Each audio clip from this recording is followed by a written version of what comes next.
कोकणाच्या कानाकोपऱ्यातील माहिती थेट आपल्यापर्यंत पोहोचण्यासाठी आजच आपल्या कोकणी आवाज या चॅनलला लाईक, फॉलो आणि सबस्क्राईब करा. व्हिडिओ आवडल्यास शेअर करा.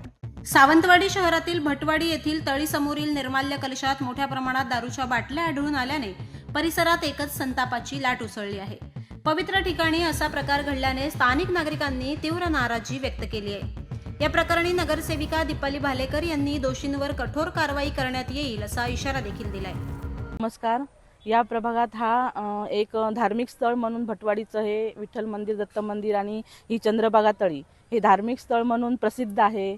तर मला एवढीच विनंती करायची आहे इथल्या नागरिकांना की हा जो निर्माल्य कलश ठेवलेला आहे त्याच्यामध्ये फक्त निर्माल्यच टाका आणि इतर हे देवाचे फोटो अशा ह्या बाटल्या असं टाकणं योग्य नाही. आपल्या संस्कृतीचे पटणारं नाही आहे. कृपया तुम्ही मनाचा विचार करून, जनाचा नाही मनाचा विचार करून कृपया इथली स्वच्छता राखा, एवढंच मी त्यांना सांगू शकते. आणि भविष्यात जर असं पुन्हा काही दिसलंच, आम्ही इथे CCTV कॅमेरे किंवा बोर्ड लावणारच आहोत. त्या माध्यमातून जर आमच्या कोण निदर्शनात आलं तर नगरपालिकेच्या माध्यमातून त्यांच्यावर कडक कारवाई करण्यात येईल.